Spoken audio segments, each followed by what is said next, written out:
think after Antony's presentation, there's nothing much left for me. I think he did a good job selling the state. Before I start, I'd like to thank Dr. Sushil Kumar ji, CGI Melbourne. Thank you for having me over. Deepak ji, who's the National Chair of AIBC. Really appreciate your time. And Ashok ji, who's the past chair of CII. Thank you very much for having us. And I'd like to personally thank the Australian government for having me on their special visit program. They really worked hard getting me all the way to Australia, down under. So just to give you a bit of context, I won't bore you with a long speech, but I'll give you 3 reasons why you should consider Andhra Pradesh as your destination in India. Number 1, we have a leadership with proven track record.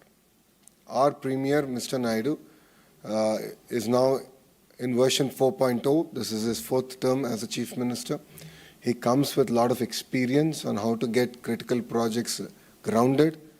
His experience working with Government of India also helps ensuring that you have a soft landing in not only in India but in the state of Andhra Pradesh.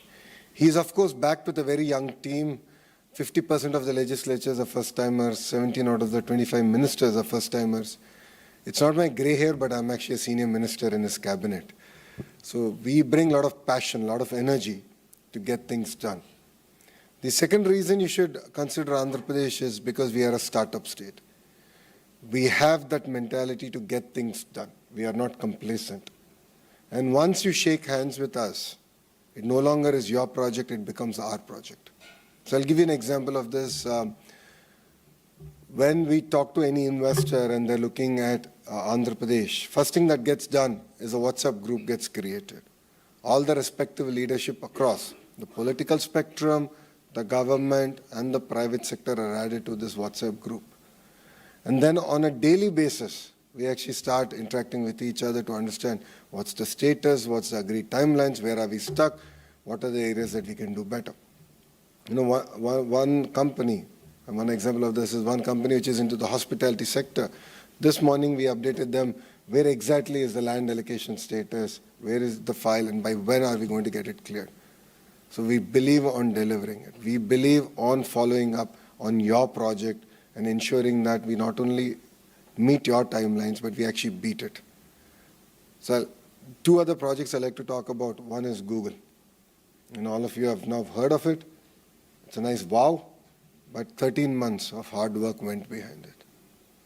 So when the leadership came, I personally drove them, I showed them where the project will come up, followed by me visiting the corporate office and pitching to their leadership on why Andhra Pradesh, followed by their leadership coming and meeting our Premier in Andhra Pradesh. And there were specific requests which required policy intervention, policy changes at the federal level. And we worked with the Honorable Prime Minister Shri Narendra Modi ji. We worked with our Finance Minister, Nirmala Sitharaman Madam, and the IT Minister, Ashwini Vaishnav ji, and we brought about the changes that were required to not only land Google in India, but to actually make India the next destination for data centers across the world. It took us 13 months, which was 1 month more than what we agreed we'll deliver it. So we still regret the fact that we took a month more. But 13 months, we got that done. The other project I'd like to talk about is ArcelorMittal, building India's largest steel plant in our state. This project pretty much got discussed over a Zoom call between me and Adit. It was, in the Zoom call, we agreed on 3 specific asks that they had, and one of it had to do with the federal government. The Honorable Chief Minister met the Honorable Prime Minister Modi ji, and across the table, they literally agreed on the way forward, got the project cleared, and in November, we are laying foundation. That's 15 months. We got environmental hearing done, environmental clearance is also done. In the last 16 months, we have attracted $120 billion worth of investments to this great state of Andhra Pradesh, and I believe we're just starting. There's a lot more to do. We're really excited to work with you. India is a tough terrain, but we are here to ensure that you have a soft landing. And I'm sure under the guidance of CG sir here also, we will support any initiative that you have in India and in our state of Andhra Pradesh. The third reason why you should consider Andhra Pradesh is the political leadership of Andhra Pradesh is from a regional party. So we are a political party that's in 2 states, but we have our nation at heart. So we have always influenced policy positively in the interest of the nation, and in the process, Andhra Pradesh always had the first mover advantage. And it's not the first time we've done it. As I said, I have a leader who's in his version 4.0. This is his 4th term. In the past, he's worked on deregulation of telecom sector, aviation sector. In his 3rd avatar, he worked on the digital payments network, and now we worked on the data center policy at the federal level. So we can positively move policy, we can positively change policy. World, as you know, is going through interesting times, challenging times, and challenging times is when India always shines. We only do well when we are pushed to the corner. So I'm now working on a project where all the self-made billionaires of India are coming together, advising us on what is the policy changes they want to see at the state level, at the federal level. And as a state, we're going to spearhead it. Labor reforms is one great example of it. There were 9 reforms that were specifically asked of us. We got 8 of them done in 15 days. And why 15 days? Because our cabinet meeting happens once every 15 days. If your project is more important, strategic, we will call for a special cabinet meeting. That's the pace at which Andhra Pradesh actually works. And this project that we are doing, we have given ourselves 90 days. We are going to bring about the changes that are required at the state level, and we will work with the federal government to look at what we can change to ensure that India will grow at double digit. As my colleague has just shared, we are a $180 billion economy, aspiring to be a $2.4 trillion economy. So all sectors are game. It's not that we're focused on 1, 2, 3. We have close to 15 sectors that we're focused on. I believe in the power of clusterization. This is something that we can learn from our neighbors. We have a cluster around automotive. 9% of Kia's global manufacturing happens in my state. We have cement cluster, we have renewable energy cluster, we have the electronics cluster, compressed biogas, medical devices manufacturing, quantum computing, aqua is another cluster. We have pharma as a cluster, we have steel as a cluster. Like this, we have close to 15 clusters where we are now working on a vertical and horizontal integration. Now, what do I mean by it? Vertical is, a great example of that is if you take a mobile phone, you have your screen, and you have the camera module, you have the camera lens, you have the haptic engine, the battery, the casing.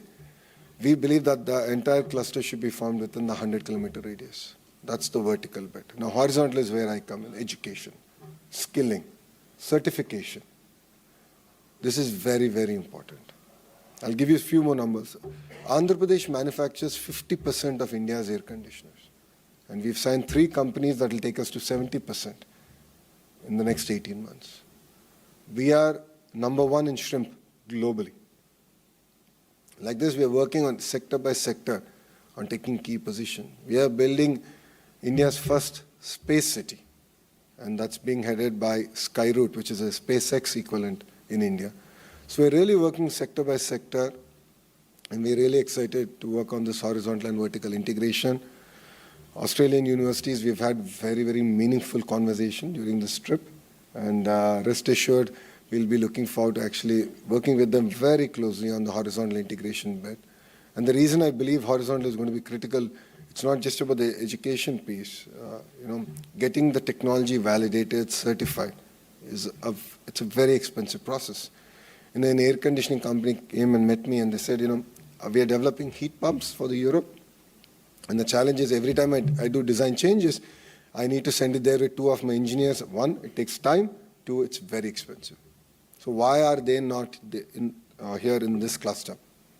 I think that's a phenomenally good point that they added. So that's the kind of ecosystem we want to now build. And you'll see this getting delivered across 15 clusters. So that's, in short, why you should consider Andhra Pradesh. We are the second largest, fastest growing states right now, soon to be number 1, with all these investments getting grounded. We don't believe in signing MOUs. We are not into that. We mean business, we mean grounding.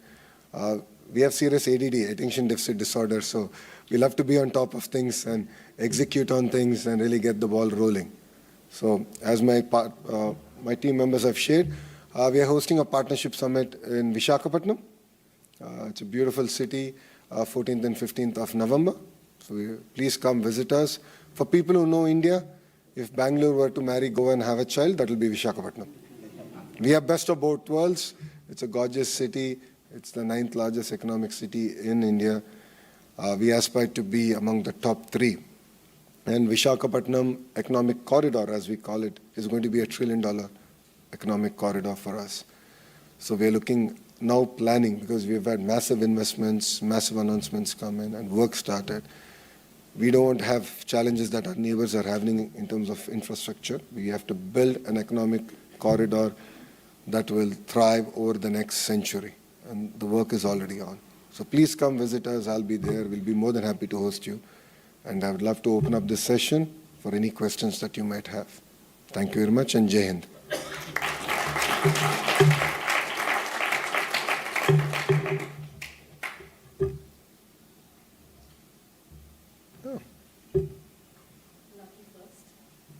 Even before I ask my question, I'll introduce myself. My name is Veera De Silva. I'm a true Bangalorean, but married to a Telgai. And I've realized that movies are everything, and your father-in-law's dialogues make it common conversation for us at home. So, starting with that, Thank you. Minister Lokesh, you've often spoken about positioning Andhra Pradesh as India's next startup state. I personally, and my husband as well, we've spent the last 2 decades in Australia building and scaling up technology ventures. I've seen how ecosystems mature when innovation is made sustainable, not just exciting. Now, how does your government envision creating a sustainable startup ecosystem in Andhra Pradesh? And I'm particularly interested about long-term digital assets, such as blockchain infrastructure, CBDCs, or proof-of-stake technologies? And would you be open to exploring global collaboration models that have worked well in markets like Australia? I think it's a very valid question. We believe in the power of mentoring for any startups. There's capital available everywhere, but there's no mentoring available. So the approach that we've taken is we've created an incubator/accelerator, which is the Ratan Tata Innovation Hub, which is based out of our greenfield capital city, Amaravati. And then we have nodes across the various strategically important areas. So we have another 4 nodes. And each of these nodes and the main hub are working with the private sector. So we have Tata's and their leadership mentoring the node in Amaravati. We have Adani's mentoring a node, Jindal's mentoring a node, Greenco, which is a homegrown renewable energy company, they're mentoring a node. There's Mega, which is an infrastructure company, again homegrown, they're mentoring a node. So, and it's 1, we got the private sector. 2, we got the academia. So we got all the private government universities in those nodes in the areas that they are to also be part of this. And then we are backing it with funds. As a state, my strong belief is government shouldn't be spending money directly. We should raise fund of funds. Right? I think now we are at that position as a country that we can do it. So we're looking at innovative models where money is actually being raised. This entire initiative is being headed by a very young IAS officer. She is from IIT Kharagpur. So we matched bureaucratic leadership, political leadership, and the entire process around it. We just launched it, I think, about 45 days back. So we'll be more than happy to engage. So the Economic Development Board representatives will be staying back. So, they'll be the first port of call, and they can lead conversations from there. They can introduce you to the CEO of RTIH. So thank you. Thank you, Minister, and thank you for making the time to come out and presenting so forcefully for investment in my name is Martin Stein. I'm a chartered accountant in practice. I work with many big companies that are invested in Australia. Yeah. So you make a powerful argument for investing in Bangladesh. One of the slides touched very briefly on the explosive growth of exports to Canada. Can you enlighten me and the others where those exports will be focused and If you look at currently, we have a position in textiles, we have a position, of course, in aqua. As I said, we are number one in shrimp, and a few other sectors that we are actually doing quite reasonably well. Kia cars made in Andhra Pradesh do get exported around our region, so we have taken a strong position there. Of course, IT exports continue to grow in my state, so that's very, very important. To specifically answer your question, I believe it's a two-way trade. So the way I look at it is the great opportunities for Indian entrepreneurs and Andhra companies to actually look at investments in Australia. So, I mean, to be fair, the government has been exceptionally proactive, and the conversations that I've had at the federal level, at the state level, also at,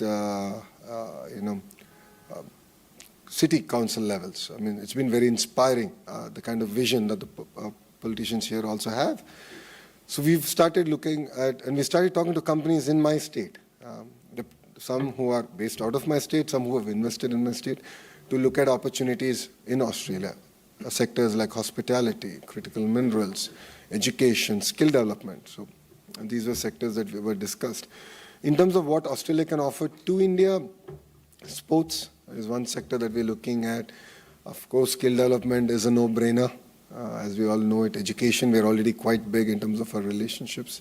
So I think there's clear sectors that we've identified where Australian companies can also look at investing in my state.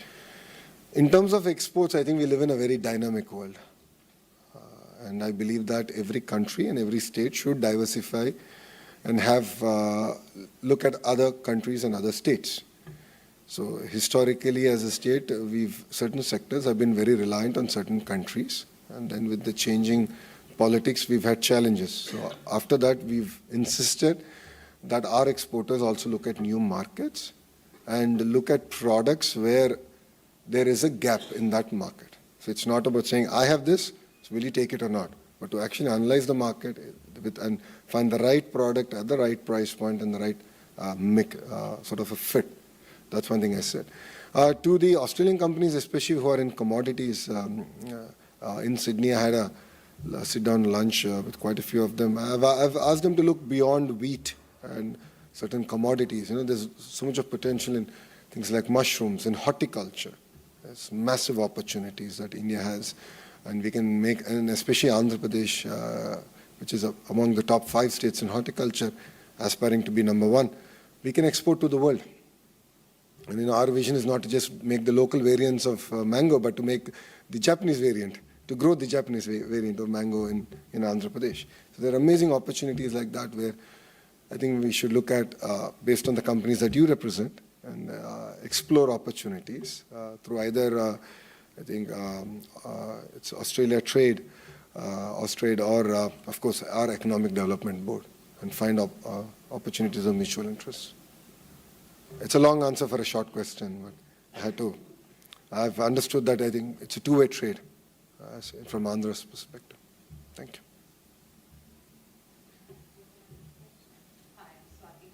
Mr. I have one question. You spoke a lot about possible potential association with the education sector in Australia. I'm quite keen to interested. What do you mean by that? And second, very interested in figuring out how's the brain drain and the brain going back to the country, and that association will come along. There are enough people you see out here who come as students, never go back, while India does, with the kind of development you're seeing happening in AP. I think we do a lot with people going back as well and coming here with a more strategic vision. And my another question, little longish, but wanted to understand, Australian universities rank amongst top 50 in the world, but don't come as the priority for Indian students as such so much. How do we make sure that that starts emerging, and not because of visa issues, but more because of priority? But not anymore. Australia is now figuring among the top 3 choices. I still feel it's because of visa issues. Actually, that's what I thought. But I mean, looking at the energy and looking at the kind of, students from my state who are here, wherever I go, the kind of reception I get. So, I mean, it's quite impressive, the number of students who are coming. I think, see, in the early 90s or 80s, yes, US was seen as an option. I'm a product of US education. So no second thoughts about it. But I believe that Australia is really catching up. So your last question answered first. In terms of brain gain, I'm a product of brain gain. I'm a Stanford MBA. But went back and decided that policy is where my heart is and true transformation can actually happen from there. But I think it's a continuous journey. I think there's no silver bullet, one silver bullet for it. I think it's continuous interaction. And as states, we need to work exceptionally hard to make sure the landing is soft.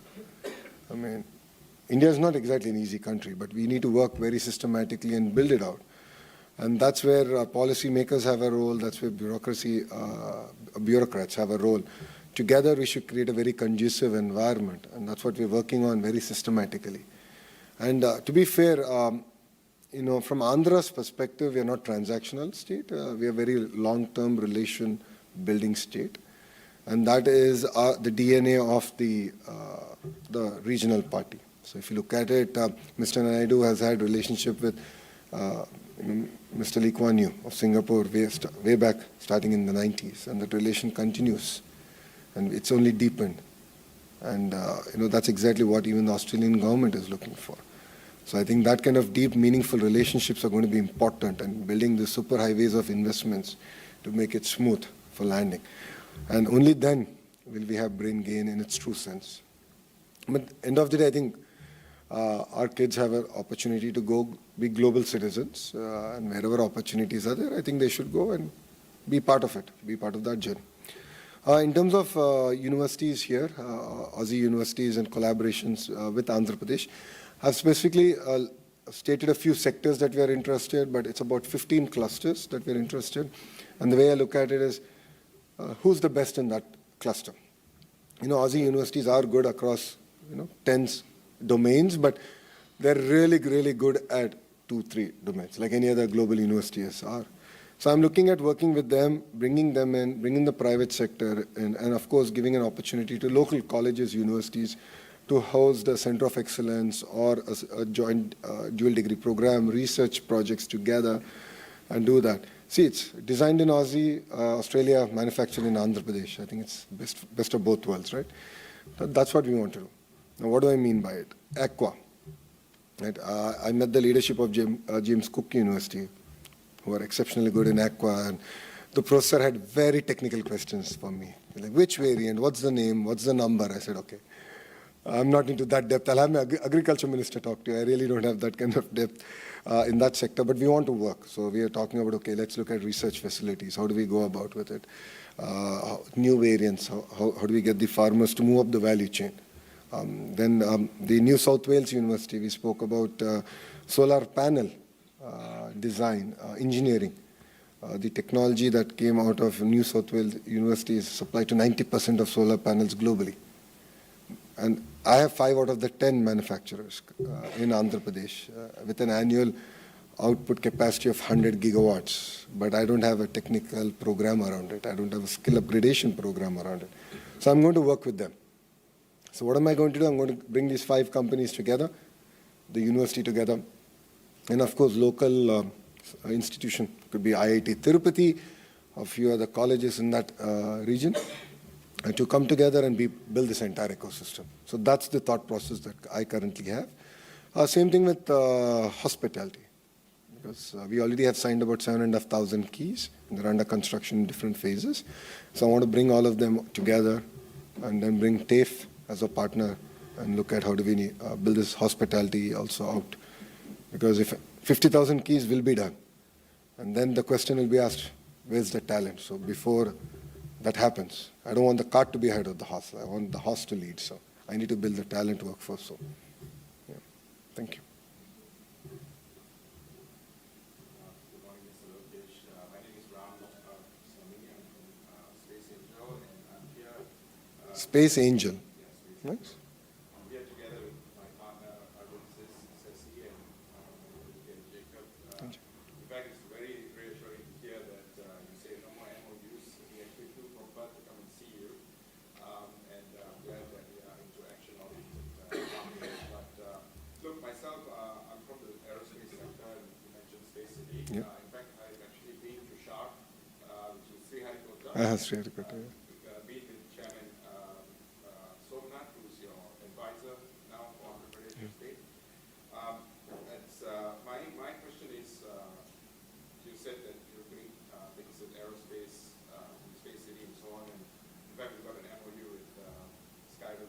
Nice. We'd like to understand what are the execution aspects that you're looking at in terms of Space City, which are the focus areas? Given you, in your state, you have the spaceport of India in your state. What is your focus? Is it upstream, downstream? What are the areas that you guys are thinking of focusing on?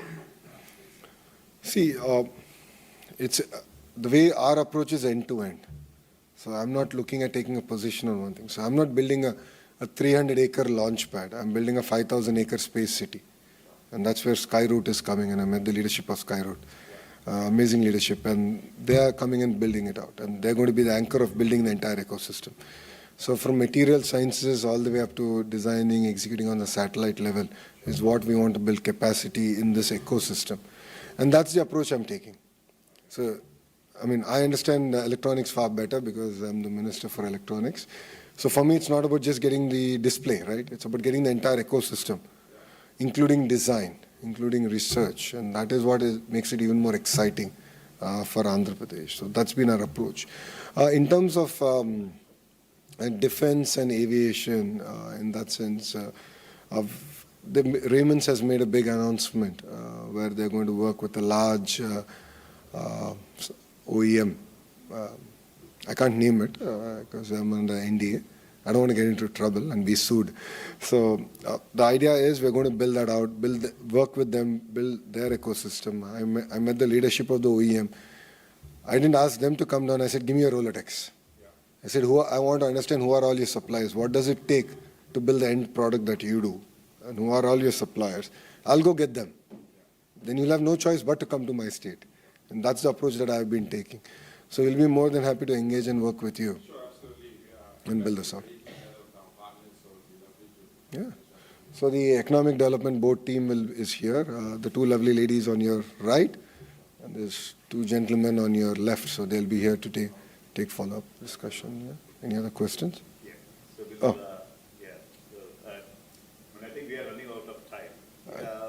You're local. You can get me whenever you want. So You have to take one more question before we. yeah. Anything on that end? I mean, that's the quiet corner. So yeah, please. Thinking corner. Why not? My name is Sudhir Tharapati.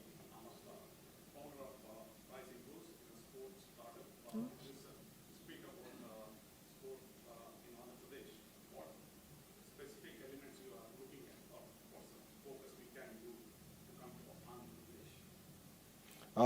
Focus as in, can you please define it? I mean, you're saying which sport are we going to focus on, or what is the ecosystem? Is it a mentoring? Is it infrastructure, or is it development in the sports coming to Andhra Pradesh? So any particular space you are looking at? So I met Griffith University, spent considerable amount of time with the leadership there, got a tour. Then I met Populous Architects, who are known for building world-class sporting infrastructure and understood the projects around the world. And now I'm going to Melbourne Cricket Stadium and meeting the Australian Cricket Authority to understand the grassroots movement. So I think if this meetings, I think will give you an idea that we're looking at it again end to end. So unlike my competitors as in my other states, I believe in the power of ecosystem. So now let me look at sports. Let me just sort of break it down. Yes, we are looking at building sports cities of sorts, where you have stadiums, you have grounds, you have convention, you have hotels. And for me, it was like, how do we do it? What's the land size? What kind of investments? What are the different models? Hybrid annuity, boot, PPP. This is a discussion that I already had. Then I'm working with Griffith on saying, how do we build a rock-solid curriculum? Right? I mean, let's not talk about Olympic gold medals only when there's Olympics, right? We should work towards it. It's not going to happen overnight. So why as a nation we're not doing it? So there's not been a systemic, rigorous approach towards it. So how do we build that? And what's the magic sauce that Griffith has? And the understanding that we have is now, let's start now. Because there is sports infrastructure already available. Let's start working while we build, of course, world-class sports infrastructure as we go. So education, the entire ecosystem, infrastructure, and then we are also doing a grassroots movement. So we are doing sports at a very village level to identify talent very early on, who can be nurtured, who can be built on, and then work with them through their education, because it's not exactly that, it's not easy to pursue both a sporting career and an academic excellence. It's a tough balance. So you need to have a curriculum that's very understanding of it. So, if it means that, I can't attend for any exams in the next 3 months because I have certain competitive program coming up, and, we should be accommodating of it. So as a policymaker, I need to have that kind of an environment. And that's exactly what we are also working on. So it's pretty much end to end. So that's why I keep saying cluster. So I keep getting pushed back saying, no, tell me what's that one thing. That's the wrong approach, in my humble opinion. The power is actually in the cluster. So, after we signed Google's investment of $15 billion, so on the way back, I flew with the Honorable Chief Minister, our Premier, back. 2 hours, his entire direction was how do you build an ecosystem. His point was very clear, this is just the beginning, this is the seed. But his direction to me was how do you create a 25x multiplier impact. So for him, look at what he's done to Hyderabad, right? ISB was the seed. Microsoft setting up the first development center outside Seattle was the seed. But we didn't stop there. Look what Hyderabad is today. We are taking that kind of approach, but across 15 sectors. Genome Valley in Hyderabad is another great example of what Mr. Naidu's contribution to the state and the nation is. I mean, we are one of the very few countries to have a domestic vaccine for COVID. I think 4 countries or 5 countries in the world. We are one of them. And that is an Hyderabad company. The vaccine was discovered, manufactured in Genome Valley. Right? I mean, but the foundations were laid in the late 90s. And Mr. Yella came to meet Mr. Naidu about his trying to set up Bharat Biotech, but then they got about with this idea of doing a Genome Valley. And Krishna Yella actually played a very, very important role in the vision of doing Genome Valley. That's the power of a cluster. So it was not about one Bharat Biotech, but it was about building the entire ecosystem, the cluster. But I think we've learned a lot. As a political establishment, we've learned a lot. As a state, we've learned a lot. So now we are really focused on this vertical and horizontal integration. Every speech of mine, every meeting of mine, you'll hear this again and again, vertical and horizontal integration, because I truly believe in it. And that's where, as an HRD minister, I've realized that there's a much larger role for me to play. So sports, end-to-end. Space, again, end-to-end. Aqua, end-to-end. That's the kind of approach we're taking. Yeah? Correct? Yes. Sports, arts, we had again an opportunity to meet up with certain leadership. Handloom is very big. Handloom is very big in my own constituency called Mangalgiri. So all the shawls I'm giving is actually from my constituency. So there's a lot of work we can do. Our saris, our artworks are there to be preserved. Our coffee, Araku coffee, grown by tribals, it's very well known. We have a store in Paris. This is being led by Nandi Foundation, which was started by Dr. Anji Reddy of Dr. Reddy Labs, and now it is being led by Anand Mahendraji. Anandji is now leading Nandi Foundation, and we are really excited to take Araku coffee to the world and give Starbucks run for the money. Yeah. Coffee here coming from Absolutely. Fashion event as part of the Melbourne Fashion Week, day before yesterday, exploring the collaborations in the textile and AI and manufacturing and all of that in the fashion sector. So I'll introduce you to Suchitra Yella, who's also a Padma Shri recipient. She has been tasked with creating a vibrant handloom ecosystem, arts ecosystem in Andhra Pradesh. So out of her sheer love, she's doing it for the state. So I had someone from Bangalore applying for the event day before. So I'll tell Suchitra auntie, and she'll reach out to you. I'll take your numbers and contacts. Thank you very much, and Jai Hind.